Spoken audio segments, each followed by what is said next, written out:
Hey there, I'm Joe Carter. If you've ever popped the hood and thought, where do I even start? You're in good company. Around here, we take the mystery out of car repair, one fix at a time. Whether you're a beginner or just looking to sharpen your skills, there's something here for you. Don't forget to like the video and subscribe if you're into learning without the headaches. All right, that's enough from me.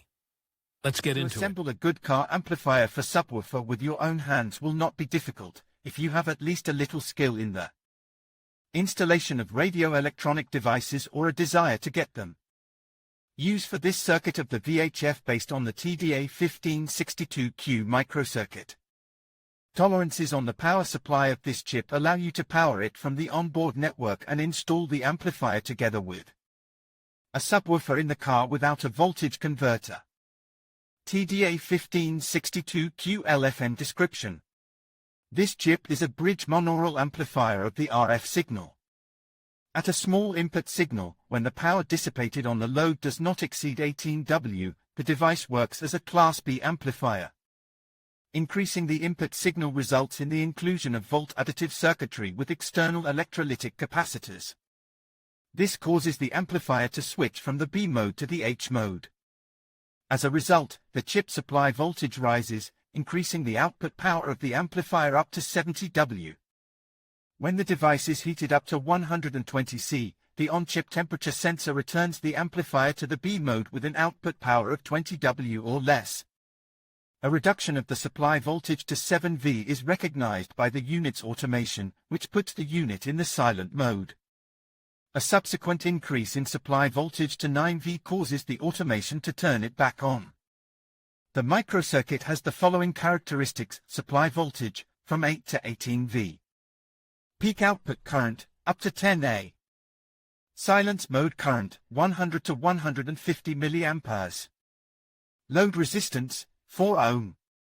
Harmonic coefficient, 0.03%. Output equals 1 W, 0.06%. Output equals 20 W, 0.5. Output equals 55 W, 10%. Output equals 70 W.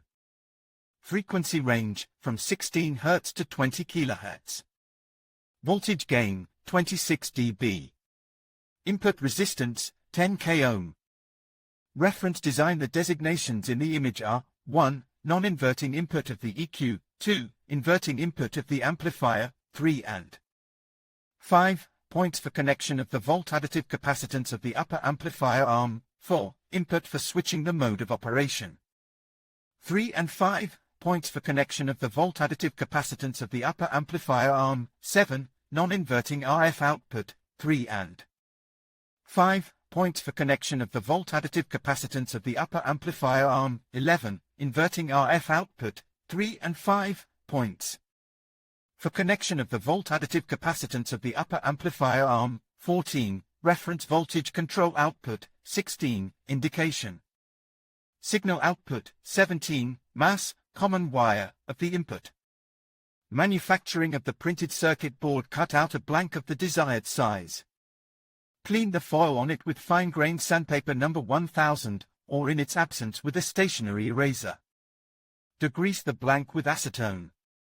Put the paper with the board drawing on the foil-coated Textolite and puncture the points of the holes on the foil.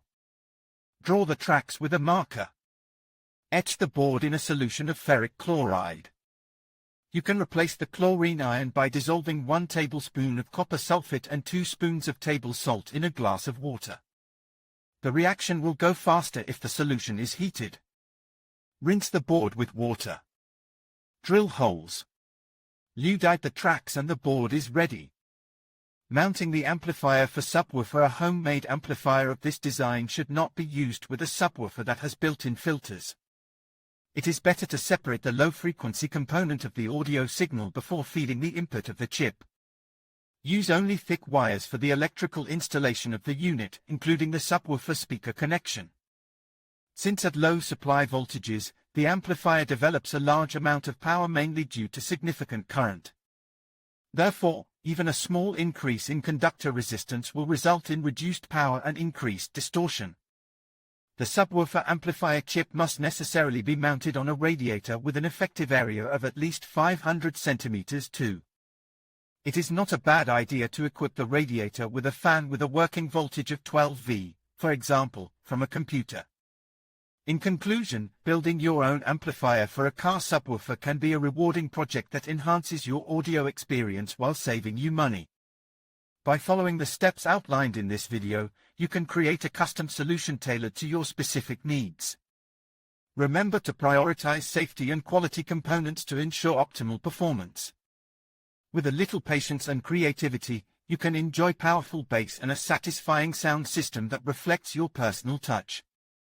Thank you for watching, and happy building!